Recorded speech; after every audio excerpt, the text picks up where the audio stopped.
Everyone আজি আৰু এটা নতুন ভিডিঅ' লৈ আহিছোঁ আৰু এখন আমি ইউনিট টেষ্টৰ পেপাৰ দেখাব আলোচনা কৰিব গৈ আছোঁ। আজি এখন সমাজ বিজ্ঞানৰ পেপাৰ লৈ আহিছোঁ। ফাৰ্ষ্ট অফ অল কৈ থওঁ, এই গোটেইখিনি পেপাৰ ইউনিট টেষ্টৰ বেলেগ বেলেগ ডিষ্ট্ৰিক্টৰ পেপাৰবিলাক তোমালোকে মেথছ এণ্ড ফিজিক্স এপত পাবা। এপটো ডাউনলোড কৰি ফ্ৰীতে পাবা। ফ্ৰী মেটেৰিয়েলছত গৈ ইউনিট টেষ্ট পেপাৰত গ'লে ধুনীয়াকৈ ডাউনলোড কৰি ল'ব পাৰিবা। আৰু ছেকেণ্ড কথা, এই পেপাৰখন ইংলিছ মিডিয়ামত আছে, গতিকে মই অসমীয়াটো কৈ যাম, গতিকে অসমীয়া মিডিয়ামৰ ল'ৰা ছোৱালীখিনিও চাবা, ঠিক আছে। চেনেলটো ছাবস্ক্ৰাইব কৰি থোৱা, এনেকুৱা ধৰণৰ বহুত ভিডিঅ' মই দি থাকোঁ, তো বহুত কষ্ট কৰি ভিডিঅ'বিলাক বনোৱা হয়। তো আমাৰ ছ'চিয়েল ছায়েন্সৰ অলৰেডি কোৰ্চ আছে, য'ত আমি ডিটেইলছত পঢ়াওঁ। অসমীয়া মিডিয়ামৰো আছে, ইংলিছ মিডিয়ামৰো আছে, বেলেগ বেলেগকৈ জইন কৰি ল'বা। প্ৰথম প্ৰশ্নটো কি কৈছে চোৱা, who announce the partition of Bengal of 1905? তো পাৰ্টিশ্যন অফ বেংগলছ কোনে এনাউন্স কৰিছিলে?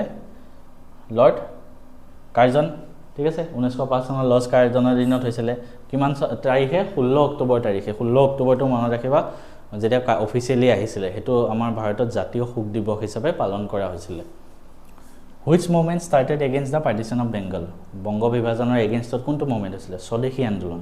আমাৰ স্বদেশী বস্তুবিলাক বেছিকৈ ইউজ কৰিবৰ কাৰণে কৈছিলে, সেইটো কাৰণে স্বদেশী মুভমেণ্ট। IUCN, ঠিক আছে। তো এই প্ৰথম কথা, এই IUCN তোমালোকে সকলোৱে মোক কি কৰিবা, গুগলত চোৱা, নিজে কিতাপ যদি আছে কিতাপত চোৱা, নহ'লে গুগলত চোৱা, ফুল ফৰ্ম কি হয়, IUCNৰ ফুল ফৰ্ম কি হয় আৰু কিমান চনত প্ৰতিষ্ঠা হৈছিলে ফৰ্ম। তো দুইটা বস্তু মোক সকলোৱে কমেণ্টত লিখা, ঠিক আছে, কোনটো হয়, ঠিক আছে। তাৰপিছত সুধিছে India is a republic because, ভাৰতখন এখন ৰিপাব্লিক মানে কি? গণতন্ত্ৰ। তো গণতন্ত্ৰ বুলি কিয় কোৱা হয়? গণতন্ত্ৰ মানুহে চলায়। আমি যিসকল আমাৰ মুৰব্বী দেশৰ, তো তেওঁলোকক কোনে আমাক নিৰ্বাচন কৰে?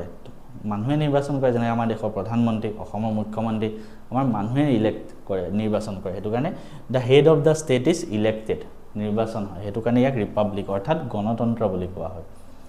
নেক্সট প্ৰশ্ন সুধিছে which of occupation is related to transport and communication? মানুহৰ 4টা টাইপৰ বৃত্তি আছে, আমি অৰ্থনৈতিক ভূগোলতো আলোচনা কৰিছোঁ। যোনটো ট্ৰেন্সপৰ্ট, কোনটো? ট্ৰেন্সপৰ্ট অৰ্থাৎ যাতায়ত। যাতায়তটো ক'ত আহে? মই ধুনীয়াকৈ বুজাই দিছিলোঁ। যাতায়তটো আহে থাৰ্ড মানে টাৰ্চিয়েৰী, তৃতীয় বৃত্তি। প্ৰথম বৃত্তি কি হয়? প্ৰাথমিকটো, য'ত আমি ডাইৰেক্টলি প্ৰকৃতিৰ লগত ডিল কৰোঁ, যেনেকৈ খনিজ সম্পদ আহৰণ কৰিলোঁ বা তেনেকুৱা। 2 নম্বৰটো হ'ল শিল্প উদ্যোগ বনালে, ঠিক আছে।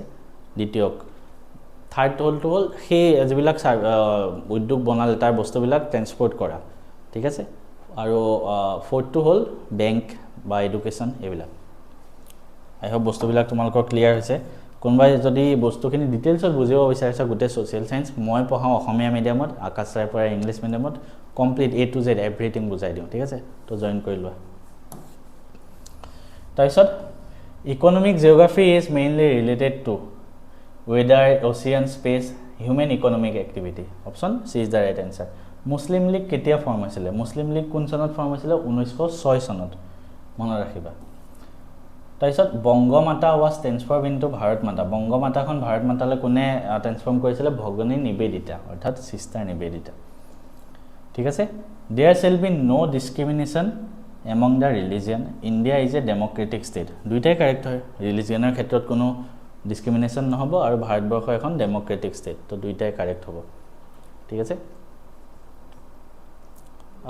তাৰপিছত অপশ্যন এক্স 10 নম্বৰটো চৰকাৰীয়া কমিশ্যন কেতিয়া হ'ব প্ৰতিষ্ঠা হৈছিলে? তো এইটো অপশ্যনটো কোনটো হয় তোমালোকে কমেণ্ট কৰিবা, ঠিক আছে। তো আমি এইখিনি বস্তু চালোঁ। তাৰপিছত 1 নম্বৰীয়া কিছুমান প্ৰশ্ন আহিছে, সেই 1 নম্বৰীয়া প্ৰশ্নখিনি মই একবাৰ তোমালোকক কৈ দিওঁ, একবাৰ অসমীয়াত কৈ দিওঁ। তোমালোকে পেপাৰখন ডাউনলোড কৰি ল'ব পাৰিবা মেথছ এণ্ড ফিজিক্স এপত গৈ পেলাই, তো তোমালোকে চাব পাৰিবা। মই কৈ দিওঁ, when was the state of Assam created? এইটো বংগ বিভাজন চেপ্টাৰটোৰ পৰা আহিছে।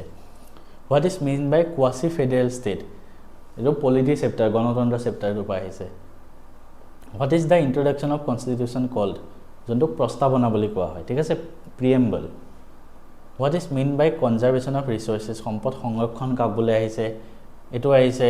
তাৰপিছত এইটো নৰ্থ ইষ্ট ইণ্ডিয়া ৰিজন, যোনটো name a renewable energy source. What was Monte? এই গোটেইবিলাক বস্তু মই পঢ়াই দিয়া আছে। মৰ্লি মণ্টে ৰিফৰ্ম কি হয়, গোটেইবিলাক বস্তু পঢ়াই দি আছোঁ। ৱৰ্ল্ড এনভাইৰনমেণ্ট ডে কেতিয়া চেলিব্ৰেট কৰা হয়? বিশ্ব পৰিৱেশ দিৱস কেতিয়া? 5 জুন তাৰিখে। তাৰপিছত 2 নম্বৰীয়া কিছুমান প্ৰশ্ন আহিছে, ঠিক আছে। তো 2 নম্বৰীয়া প্ৰশ্ন, তাৰপিছত 3 নম্বৰীয়া প্ৰশ্নখিনি লিখিলোঁ। 3 নম্বৰীয়া প্ৰশ্ন কি আহিছে মই কৈ দিওঁ।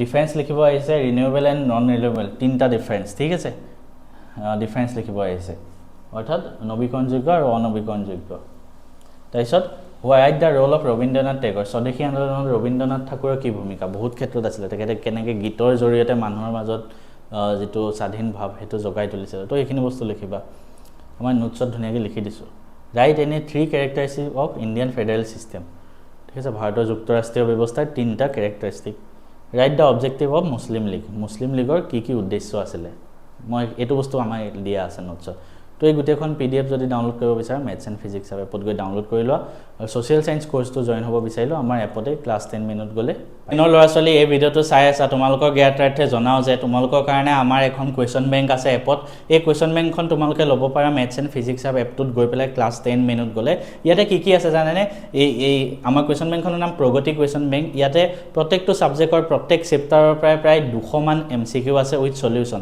এটা চেপ্টাৰৰ 200 মান এমসিকিউ সেই গোটেইখিনি কৰিলে তোমালোকে বেলেগ একো কিতাপ পঢ়িব নালাগে একো কোৱেশ্চন বেংক কৰিব নালাগে হেতু মই গ্যাৰান্টি লৈছো সব সাবজেক্টৰ 100+ ইয়াৰ উপৰি প্ৰত্যেক চেপ্টাৰৰ পৰা লং কোৱেশ্চনো আছে 100টা মানকে এটা চেপ্টাৰৰ ভাবা ইংলিশ মিডিয়াম আসামিজ মিডিয়াম দুইটাৰ বাবে উপলব্ধ আছে maths English science Assamese social এই গুটেকেটা সাবজেক্টৰ বাবে প্ৰায় 15000 মান কোৱেশ্চন আছে আমাৰ পিডিএফ পাবা এপটোত গৈ পেলাই ঠিক আছে গতিকে যিসকলে লোৱা নাই এতিয়াও বহু ল'ৰা ছোৱালী পঢ়ি আছে গৈ পেলাই লৈ লোৱা জাস্ট 399 रुपीस ইয়াৰ উপৰি আমাৰ বহুত কেটা কোৰ্স আছে তোমালোকে এই কোৰ্সবিলাক জয়েন কৰিব পাৰা যেনেকে কোৱেশ্চন বেংক হয় সোশ্যাল সায়েন্সৰ নোটস আছে মই নোটস বনাই দিছো তোমালোকক ইংলিশৰ ফুল কোৰ্স আকাশ ছাৰে পঢ়ায় আকাশ ছাৰে নিজে এনআইটি শিলচৰ হয় ইংলিশত 100 পাইছিলে মেথছৰ ফুল কোৰ্স আছে মই পঢ়াও 1500 रुपीस এই গোটেই পইচাবিলাক একবাৰ দিলে হ'ল 1500 টকা কাৰণ মই মেথছত নিজে 100 পাইছিলো বহু ল'ৰা ছোৱালী পঢ়ি আছে সিমিলাৰলি সায়েন্সৰ কোৰ্স আছে মই পঢ়াও 1500 সোশ্যালৰ কোৰ্স আছে মই এটা ইংলিশ মিডিয়ামত কোৰ্স আছে সোশ্যালৰ জন্তু আকাশ ছাৰে পঢ়ায় এটা আসামিজ মিডিয়ামত আছে মই পঢ়াও আৰু জিওগ্ৰাফিৰ নোটস আছে এই গোটেইখিনি তোমালোকে ক'ত পাবা মেথছ এণ্ড ফিজিক্স এপটো ডাউনলোড কৰা